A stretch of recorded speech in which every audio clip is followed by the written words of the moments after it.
5 minutos del Espíritu Santo. 1 de marzo.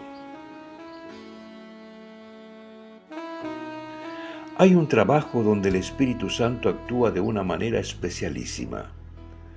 Es la tarea evangelizadora. Cuando alguien trata de llevar a otros el mensaje de Cristo, en una visita casa por casa, en una tarea en la parroquia, en la oficina, etc., allí el Espíritu Santo quiere hacerse presente con su luz y su poder para plantar el Evangelio, para que Cristo habite en los corazones. Por eso, el que dedica parte de su vida o todas sus energías a anunciar el Evangelio, experimenta de una forma especial la vitalidad, la profundidad, el fuego que el Espíritu Santo nos puede regalar.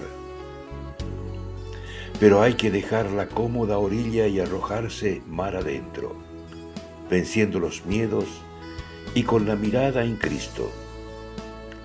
Así se prueba el gozo de decir a los demás que hemos encontrado al Mesías. Autor: Cardenal Víctor Manuel Fernández.